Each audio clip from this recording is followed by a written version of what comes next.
Hey, I'm Creech, this is Creech and Cars. A little while back, I made a video about GM's plans to expand the Corvette lineup to include a Corvette sedan and SUV. Check out that video if you haven't seen it already, but now it looks like GM has plans to expand some of its other sub-brands, specifically the Camaro and Escalade. First, let's take a look at what GM is planning for the Camaro. The first additional model, and the one that makes most sense, is an electric 2+2 coupe. This is essentially an electric Camaro that would be sold alongside a gas model until it inevitably replaces the gas one.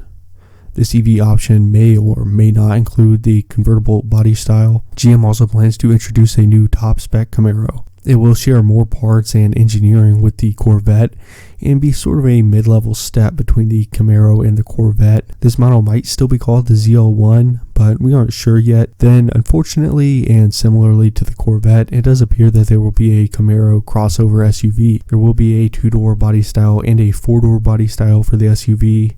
But on the bright side, it should come with decent performance and compete with something like the BMW X3M, maybe just with a sort of cheaper interior. For what this might look like, the Chevy Blazer right now is heavily influenced by the Camaro in terms of styling. Doug DeMuro has a great video where he shows all the visual cues on the Blazer that stem from the Camaro. And we would expect an SUV that's actually branded as a Camaro to have performance that backs up those looks. So it might look something like what the Blazer looks like now, just maybe another generation of design, and then the added performance to go with the Camaro name. I have a feeling that most enthusiasts won't like this move, but I see where GM is coming from on this one. It's no surprise that there's money in SUVs, and more recently we're seeing that there's a lot of money in performance SUVs as well.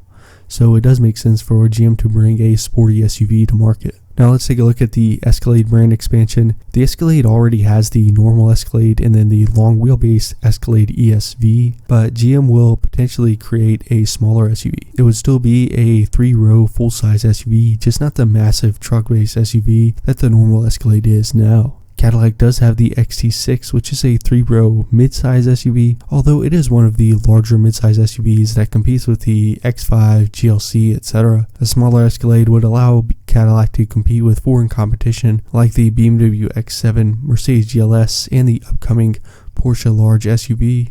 Basically, large luxury SUVs that aren't based on truck platforms and don't share a lot of parts with trucks. This would give the Cadillac brand a broader appeal, as some Americans don't like the Americanness of the Escalade. They want something that is luxurious and expensive, but not so big and gaudy. A smaller Escalade would fill that gap in Cadillac's lineup. Another option GM has with the Escalade brand is to create an Escalade minivan. Now, the first SUV that I mentioned probably makes sense to you, but the minivan probably feels a little weird, right? That's because the Escalade minivan might only be produced for the Chinese market.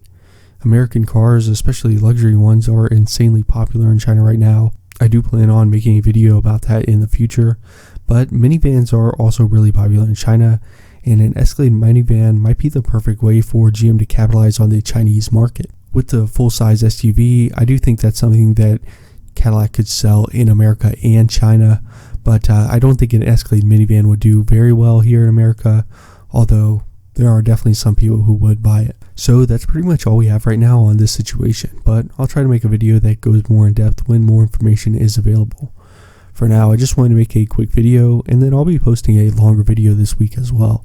If you're new to the channel, here I discuss car news like this and some car history as well. So if you like content like this, please consider subscribing so you don't miss new stuff, and take a look at some of the other videos on the channel. Thanks for watching. I'll see you next time.